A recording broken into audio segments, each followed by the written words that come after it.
को कैसे उलझाएगा इस वाणी में? वो क्या कहेगा? ध्यान मूल गुरु रूप है। तो तुम पूछोगे गुरु जी कौन सा रूप? तो कहेगा ये वाला रूप। वो अपनी फोटो की, अपनी शक्ल की तुम्हें ध्यान करवाने लग जाएगा कि ध्यान करो। आज 90% पंथ जितने भी चल रहे हैं ये सब अपना ध्यान करवाते हैं शक्ल का। आंखें बंद करो, गुरु जी की शक्ल का ध्यान करो, धीरे धीरे धीरे करते करते गुरु जी प्रकट हो जाएंगे यहां पे। ये है वाणी का सत्यानाश करना। ध्यान मूल गुरु रूप है, पूजा मूल गुरु पांव। इसका मतलब क्या है कि पहले तुम्हें गुरु का रूप समझना पड़ेगा कि गुरु का रूप है क्या। देही रूप गुरु का रूप नहीं है। गुरु का रूप क्या है? शब्द रूप है। ध्यान मूल गुरु रूप है, यानी तुम्हें ध्यान किसका करना है? शब्द गुरु का ध्यान करना है। और कैसे करना है वो समझाया जाता है, तब समझ में आता है। ध्यान मूल गुरु रूप है और पूजा मूल गुरु पांव। अब ये गुरु पांव का मतलब क्या होता है? ये चरण कमल होते हैं। ये चरण कमल कहां है? गुरु एड्रेस बताएगा, तब तुम उसके चरणों पे पड़ जाना, स्थिर हो जाना उसके चरण कमल में। क्योंकि जिसको भी मुक्ति मिली है वो चरण कमल से ही मिली है। आप हनुमान चालीसा भी पढ़ोगे, कहते हैं हनुमान जी अमर हैं, तो हनुमान चालीसा में पहली लाइन क्या है? श्री गुरु चरण सरोज रज निज मुन मुकुर सुधार। तो पहले चरणों की बात करी है, लेकिन ये वाले चरण नहीं है कि कोई कहे कि गुरु जी की टांगे इसके ध्यान करना है। ये नहीं है। वो अलग चीज बताएंगे आपको जब दीक्षा मिलेगी। तो कह रहे ध्यान मूल गुरु रूप है और पूजा मूल गुरु पांव, मंत्र मूल गुरु वचन है। सारे मंत्र खारिज कर दिए। गुरु वचन यानी जो गुरु बोल रहा है, जो तुम्हें समझा रहा है, वही मंत्र है। ये कोई अलग से ओम कलियम हरियम या ज्योत निरंजन ओंकार आरंकार या सतपुरुष अकाल मूरत शब्द स्वरूपी राम या ओम तत्सत या ओम नमः शिवाय या ओम नमः, ऐसा कुछ नहीं करना है। कोई अल्लाह अल्लाह वाहेगुरु वाहेगुरु कुछ नहीं करना है। गुरु के वचन को जानना है, गुरु के वचन को समझना है कि गुरु समझा क्या रहा है। बस वही तुम्हारा असली मंत्र बन जाएगा। तो कह रहे हैं ध्यान मूल गुरु रूप है, पूजा मूल गुरु पांव, मंत्र मूल गुरु वचन है और मोक्ष मूल सद्भाव। मोक्ष मूल सद्भाव यानी अगर मुक्ति चाहिए तो सत्य के साथ भाव जोड़ लो। और सत्य केवल एक है। चाहे कोई हिंदू है, चाहे मुसलमान, चाहे सिख, चाहे ईसाई, इससे कोई फर्क नहीं पड़ता कि कौन किस धर्म में है। जब पानी पीते हैं तो कितने पानी हैं? एक है। सारे धर्म के एक पी रहे हैं कि नहीं? जब एक पानी सारे धर्म के लोगों का प्यास बुझा सकता है, जब एक सा भोजन हर धर्म के लोगों को पेट की आग बुझा सकता है, जब एक वायु हर जीव को श्वास दे सकती है, जीवन दान दे सकती है, जब एक अग्नि हर प्रकार के हर धर्म के जीव को गर्मी दे सकती है, जब एक आकाश के नीचे सब रह सकते हैं, तो एक परमात्मा की बंदगी क्यों नहीं कर सकते? यहां पे झगड़ा क्यों हो रहा है? यहां पे मारकाट क्यों हो रही है? यहां पे दंगे क्यों भड़क रहे हैं? केवल इसलिए भड़क रहे हैं क्योंकि सबने सत्य को छोड़ के असत्य को पकड़ना शुरू कर दिया है। असत्य अनेक हैं लेकिन सत्य एक है। अब क्या करना है? अब केवल सत्य के खोजी बन जाना है। हिंदू है तो हिंदू होके खोजे, मुस्लिम है तो मुसलमान होके खोजे, सिख है ईसाई है सिख ईसाई होके खोजे। क्यों? क्योंकि सत्य तो एक है। और जिस दिन खोज लेगा उस दिन समझ जाएगा कि हम सब एक हैं। समझ लो इस बात को। कभी भी दिमाग में यह चीज नहीं रखनी है कि हिंदू मुस्लिम सिख ईसाई हम अलग अलग हैं। बिल्कुल अलग अलग नहीं है, बिल्कुल अलग अलग नहीं है। अलग अलग हम तब तक हैं जब तक हम सत्य को नहीं जान रहे। जिस दिन हिंदू मुस्लिम सिख ईसाई सब सत्य को जान लेंगे, सब एक हो जाएंगे, दुविधा रह ही नहीं जाएगी। इसीलिए कबीर साहब ने हमेशा सत्य के खोजी बनने की बात करी। कहते मुंह को कहां ढूंढे रे बंदे, और मैं तो तेरे पास में, मैं बिल्कुल तेरे पास में हूं, लेकिन खोज तो सही। फिर कह रहे ना मैं जप में, ना मैं तप में, ना एकांत निवास में। अब जितना भी जप तप पूजा पाठ, ये सब सारे धर्मों का आधार बन चुका है। ये मंत्र जंतर तंत्र, ये सब उसके आधार बन चुके हैं हर धर्म के। ये नाम हटा दो, अक्षर हटा दो, सारे धर्मों का खेल खत्म। क्यों? क्योंकि ये अक्षरों को ही जपने को धर्म मान बैठे हैं।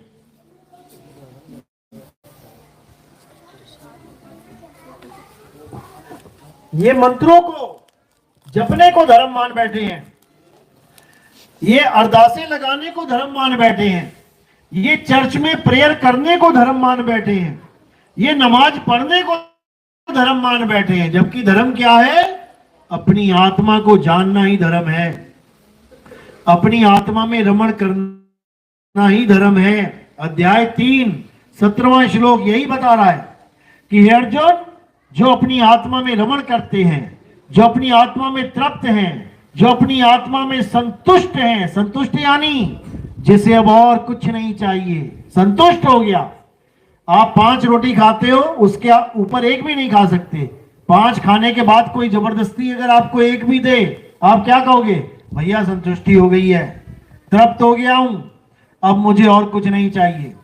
बस उसी प्रकार जो अपनी आत्मा में रमण कर गया, अब उसे कुछ नहीं चाहिए, उसे किसी देवी देवता की जरूरत नहीं, उसे किसी भगवान की जरूरत नहीं, उसे किसी की भी जरूरत नहीं। वो अपने आप में ही अपने मालिक को प्राप्त करके बैठा है। जिसको दूध में से घी निकालना आ गया, वो कभी मार्केट में धक्के खाने नहीं जाएगा। घी के लिए आत्मा का अनुभव हो जाएगा, तब तुम्हारा ये सारा जितनी भी तुम्हारी दौड़ है, ये सब खत्म हो जाएगी। अब तुम अचल हो जाओगे, अब तुम्हें कहीं जाने की जरूरत नहीं है। लेकिन ये तब होगा जब आपके जीवन में कोई भेदी गुरु आएगा, मंत्र जपने वाले गुरु नहीं। आज मंत्र जपने वाले गुरु अपने आप को तत्वदर्शी संत बताते हैं। तत्वदर्शी संत, देखो शब्द में ही अर्थ छुपा है। तत्वदर्शी का मतलब क्या होता है? तत्वदर्शी यानी वो गुरु जो आपको तत्व का दर्शन करवा दे। बताओ मंत्र कहां लिखा है? अरे मंत्रदर्शी लिखा होता तो समझ में आता कि मंत्र का दर्शन करवाएगा, कौन सा मंत्र जपना है कौन सा नहीं। अरे भाई, यहां तत्वदर्शी की बात चल रही है। और तत्वदर्शी का मतलब होता है जो दोनों प्रकार के तत्वों का ज्ञान करवा दे, असत तत्व और सत तत्व। असत तत्व अनेक हैं, देखो अनेक हैं, कोई गोरा, कोई काला, कोई मोटा, कोई पतला, कोई बूढ़ा, कोई जवान, कोई कैसा कोई कैसा, ये सब असत तत्व है। बैठे हैं, नाशवान है, पैदा हुए हैं, एक दिन नाश हो जाएंगे, मिट्टी से पैदा हुए मिट्टी में मिल जाएंगे। तो ये जो तत्व है ये असत तत्व है। अब सत तत्व क्या है? जो सब में विराजमान है, जो सब में विराजमान है। सब घट मेरा साइया और सुनी सेज न कोय, बलिहारी वा घट की जिस घट प्रगट होए। कहते बलिहार जाता हूं मैं जिस घट में आत्म ज्ञान प्रकट हो जाए, यानी जो जीव अपने आप को आत्म स्वरूप समझ ले, अपने निज स्वरूप को जान ले, कहते बलिहार जाते हैं हम।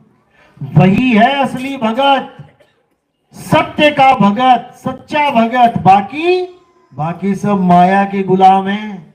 अध्याय 7 में यही समझाया कृष्ण जी ने कि हे अर्जुन, ये जो मेरी त्रिगुणी माया है, सारा जगत इस माया में उलझा पड़ा है। मेरी त्रिगुणी माया को कोई लांग नहीं सकता। कौन लांग सकता है? हे अर्जुन, जो सत्य को जान लेता है, जो आत्मा को समझ लेता है, जो आत्मा में लीन रहता है, वो सहज ही मेरी माया से परे हो जाता है। बिल्कुल क्लियर लिखा है। लेकिन माया है क्या, पहले ये तो समझ लें। आखिर वो त्रिगुणी माया है क्या, किसमें लिप्त है? माया को छोड़ेंगे तो क्या छूटेगा, पहले ये तो समझ लें। माया से छूटने की बड़ी बड़ी बातें तो कर देते हैं सारे, लेकिन माया है क्या? तो कृष्ण जी क्या समझा रहे हैं कि मेरी त्रिगुणी माया, यानी जो भी चीज मेरे तीन गुणों में आ गई वही माया है, समझ लो। अब जो कृष्ण जी को शरीर मानते हैं, तो क्या काया तीन गुणों में नहीं आई?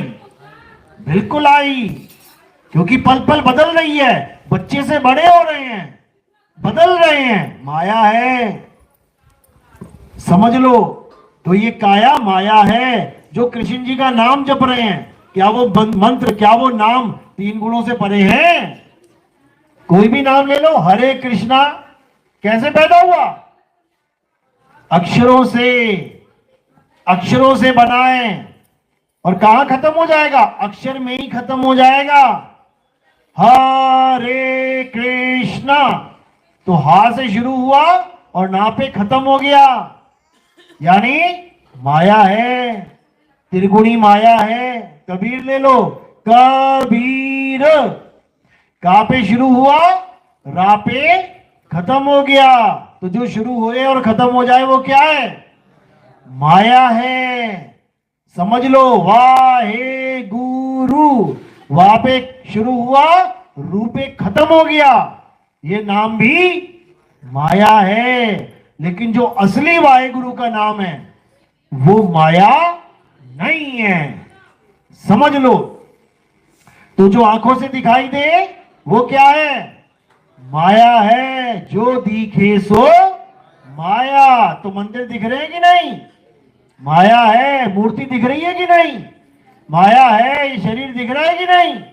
माया है। जो कुछ भी दिख रहा है माया है। क्या नहीं दिख रहा है? आत्मा, समझ लो।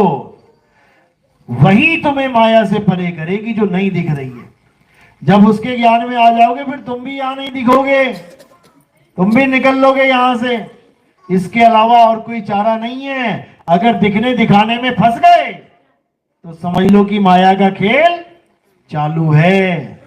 दिखने दिखाने में नहीं फंसना है, इस माया से बाहर निकलना है। तो माया से बाहर निकलने का केवल एकमात्र रास्ता है, और वो है आत्मज्ञान। आत्मज्ञान बिना नर भटके, कभी काबा कभी काशी। काबा दिखाई देता है ना, काशी दिखाई देती है ना, माया है। भटक रहे हैं माया में। अब उसको जानना है जो दिखाई नहीं देता, जो इन कानों से सुनाई नहीं देता, जो इस जीव से बोला नहीं जा सकता, जिसकी पूजा इस हाथ से करी नहीं जा सकती, जहां तक चल के इस पैरों के द्वारा जाया नहीं जा सकता। तो नानक साहब कह रहे हैं वाणी में, अखा वाजो वेखना, बिन कन्ना सुनना, पैरा वाजो चलना, बिन हथी करना, जीबा वाजो बोलना, यू जीवित मरना, और नानक हुक्म पछाण तो जा खसमे मिलना। यानी उस नाम को जानो, उस आत्मदेव को पहचानो जो इन आंखों से दिख नहीं सकता। आंखों से क्या दिखता है? शरीर, माया। अब अर्जुन को भी दी थी दिव्य दृष्टि कि अर्जुन तू मेरा वो रूप नहीं देख सकता इन आंखों से। तो दिव्य दृष्टि मिलने के बाद क्या दिखना चाहिए था? शरीर की आत्मा। क्या दिखना चाहिए था? तो क्या दिखाई दिया वहां पे? तो फिर वो दिव्य दृष्टि किसी काम की निकली? समझो बात को। अरे वैसे भी आंखों से शरीर दिख रहा है, और दिव्य दृष्टि देखने के मिलने के बाद भी तुमने शरीर ही तो दिखाए हैं, और वो भी ऐसे शरीर दिखाए कि अर्जुन भी हालत खराब हुई बेचारे की। अर्जुन भी डर गया कि बाप रे बाप ये कौन आ गया। समझो, दिव्य दृष्टि जब गुरु देता है तो ऐसे शरीर नहीं दिखाता और उसकी पूजा नहीं करवाता। याद रखो, दिव्य दृष्टि तो देता है गुरु, विराट रूप वो भी दिखाता है, लेकिन वो आत्मा का ज्ञान वाली दृष्टि भी देता है। वो कौन सी दृष्टि है? किससे दिखेगी आत्मा? सुरत रूप दृष्टि से। इसीलिए बोला सुरत से देख ले वह देश, सुरत से देख ले वह देश। और देखत देखत दीखण लागे और मिट गए सकल अंदेश, सुरत से देख ले वह देश। ना वहां जाप, ना वहां अजप्पा, ना तो ये मंत्र जपने वाले वहां पहुंच सकते हैं, ना ही श्वासों का अजपा जाप करने वाले वहां पहुंच सकते हैं। कि कोई कहे सोहंग सोहंग जपूंगा पहुंच जाऊंगा, कोई कहे ओहम सोहंग जपूंगा पहुंच जाऊंगा, कोई कहे सतगुरु सतनाम जपूंगा पहुंच जाऊंगा, कोई कहे वाहे गुरु जपूंगा पहुंच जाऊंगा, कोई कहे अल्लाह जपूंगा पहुंच जाऊंगा। कोई नहीं पहुंच सकता। ना वहां जाप नहीं वहां अजप्पा, नी अक्षर परवेश, सूरत से देख ले वह देश, सूरत से देख ले वह देश। वो देश दिखेगा सूरत से। यानी जब तुम अपना ध्यान इस माया से हटा के अपनी आत्मा में लगाओगे, अपने आत्म तत्व में लगाओगे, तत्वदर्शी संत के द्वारा जो संकेत मिलेगा उस पे लगाओगे, तब तुम्हें समझ में आएगा आत्मा तत्व है क्या। और उस आत्म तत्व में कौन लीन होगा? सुरत लीन होगी। क्योंकि सुरत से ही सारा संसार चल रहा है। ये तुम्हारी माया, तुम्हारी काया, ये सब तुम्हारा परिवार सूरत से चल रहा है। सूरत है तो ये संसार है, सूरत नहीं संसार में तो कोई संसार नहीं, खत्म। तो इसीलिए साहिब बार बार समझा रहे हैं कि सूरत का खेल समझो। सूरत फंसी कैसे है? अरे सूरत फंसी संसार में और तासे पड़ गई दूर। सूरत बांध स्थिर करो, आठों पहर हुजूर। कोई मंत्र नहीं जपना, कोई पूजा पाठ नहीं करना, कोई हवन यज्ञ नहीं करना, कोई नदियों में नहाना नहीं जाके, कोई मंदिर मस्जिद गुरुद्वारे जाने की जरूरत नहीं है, कुछ नहीं करना है। क्या करना है? हे अर्जुन, अपनी आत्मा में रमण करना है, इसके अलावा और कुछ नहीं करना है। अगर अपनी आत्मा में रमण करने के अलावा कुछ और किया तो समझ जाना कि अब फंस गए माया के चक्कर में। अब तुम्हें नाना प्रकार की योनियों में भ्रमण करना पड़ेगा। कभी कुतिया के गर्भ से बाहर निकलोगे कुत्ता बन के, कभी हथनी के गर्भ से बाहर निकलना पड़ेगा हाथी बन के। जैसी मां मिल गई वैसा ही शरीर धारण करना पड़ेगा। आज ये जो शरीर मिला हुआ है, क्यों मिला है? 2 हाथ 2 पैर 2 आंखें नाक कान, क्यों मिले हैं? क्योंकि माँ बाप ऐसे मिल गए। और अगर माँ बाप मिल गए होते चींटी मकड़ी तो 6 पैर 8 पैर लेके पैदा हो जाते इस दुनिया में। और कोई पूछने वाला नहीं था, भैया तू मकड़ी क्यों बन गया, तू चींटी क्यों बन गया? क्योंकि माँ के गर्भ में आ गए तो बनना पड़ गया। आदमी क्यों बने? माँ के गर्भ में आ गए तो बनना पड़ गया। किसी का जोर चलने वाला नहीं है। फिर कुत्ता बन के बैठ जाओगे किनारे और सारी उम्र रोगे, क्या फायदा उसका? ये जो एक जन्म मिला इंसानी जन्म, इस जन्म में तुम बहुत कुछ कर सकते हो। ये इतना अनमोल जन्म है कि देवी देवता तरसते हैं इस जन्म के लिए। गुरबाणी में आता है, इस देही को सिमरे देव और सो देही कर हर की सेव। यानी इस काया को देवी देवता तरसते हैं कि हमें ये पंच भौतिक काया मिल जाए। क्यों? कारण क्या है? क्योंकि इस काया में आप स्वतंत्र हो। आप कोई भी गुरु धारण कर सकते हो। आज तुम राधा स्वामी है, कल को निरंकारी हो जाओ, परसों को तुम किसी और गुरु के पास चल जाओ, कोई दिक्कत नहीं है। कोई दिक्कत नहीं है। आज तुम शाकाहारी हो, कल को मांसाहारी हो जाओ। आज तुम अच्छे इंसान हो, कल के तुम बुरे हो जाओ। यानी तुम्हें खुली छूट मिली हुई है। तुम्हें खुली छूट मिली हुई है कि तुम कुछ भी करो। देखो सब कुछ कर रहे हैं, लेकिन क्या देवताओं को खुली छूट मिली हुई है?